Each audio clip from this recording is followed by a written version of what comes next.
प्रदेश में 2027 में विधानसभा चुनाव होने हैं, जिसे लेकर सभी पार्टियों ने अपनी कमर कसनी शुरू कर दी है। हर पार्टी चुनाव जीतने के लिए जी जान से जुटी है और बूथ स्तर पर दिशा निर्देश दिए जा रहे हैं। इसी कड़ी में बीजेपी के आला कमान नेताओं के साथ लगातार मंथन भी कर रहा है। उत्तर प्रदेश में तीसरी बार सरकार बनाने के लिए कवायद शुरू की जा चुकी है। हाल ही में बीजेपी के राष्ट्रीय अध्यक्ष नितिन नवीन आगामी उत्तर प्रदेश विधानसभा चुनाव की तैयारियों का जायजा लेने के लिए लखनऊ पहुंचे। इस दौरान बीजेपी के नेताओं और कार्यकर्ताओं को चुनाव जीतने के लिए कई मंत्र दिए, जिसमें खोज 501 भी एक है। खास बात है कि नितिन नवीन की ओर से दिए गए सुझाव पर प्रदेश अध्यक्ष पंकज चौधरी ने काम करना शुरू भी कर दिया है। अब आपको बताते हैं कि ये जो 501 की खोज है, ये आखिर है क्या। तो बीजेपी के राष्ट्रीय अध्यक्ष नितिन नवीन की सलाह पर उत्तर प्रदेश में 403 विधानसभा सीटों का जिम्मा संभालने के लिए 501 प्रभारियों की तलाश की जा रही है। राज्य में कई सीटों को वीआईपी मानकर वहां तैयारी की जाएगी। इसके लिए करीब 100 ज्यादा प्रभारी तलाशे जा रहे हैं।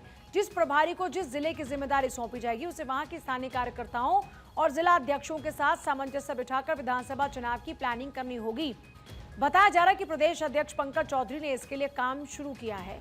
पार्टी पुराने और नए कार्यकर्ताओं के बीच समन्वय बढ़ाने, हाशिए पर गए अनुभवी नेताओं को सक्रिय भूमिका देने और सभी स्तरों पर संगठन को मजबूत करने पर जोर दे रही है।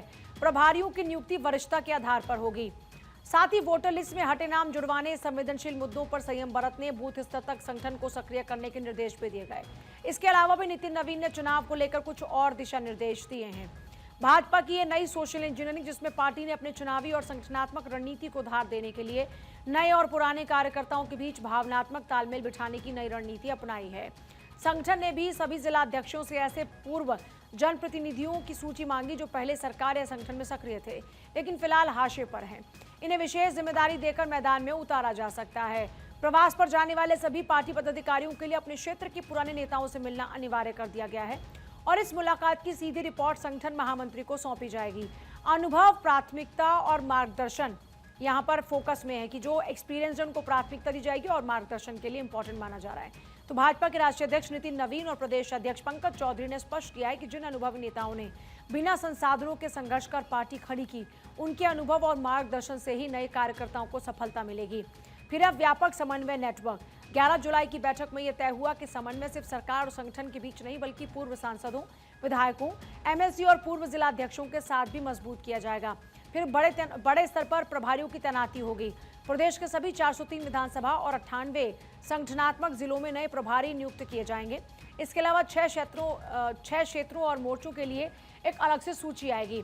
अनुशासन के लिए एक नया नियम है। क्या? विधानसभा प्रभारियों की नियुक्ति में यह ध्यान रखा जाएगा कि उनकी राजनीतिक उम्र और उपलब्धियां चुनाव लड़ने वाले प्रत्याशी से ज्यादा हों, ताकि संगठन में स्वाभाविक अनुशासन बना रहे। फिर मंत्रियों, विधायकों के चुनाव क्षेत्रों में हटाए गए वोटर्स को वापस वोटर लिस्ट में जोड़ें। राम मंदिर के चंदे की चोरी पर पब्लिक कमेंट से बचें। यूजीसी रेगुलेशन के मुद्दे का पक्का हल ढूंढें।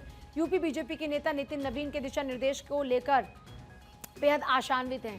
प्रदेश अध्यक्ष पंकज चौधरी समेत संगठन के कार्यों में जुटे तमाम नेताओं का कहना यह है कि अगर राष्ट्रीय अध्यक्ष की ओर से बताए गए मंत्र को सही ढंग से पालन कर लिया गया तो यूपी में पार्टी की जो हैट्रिक है जीत की, वो रुक नहीं सकती।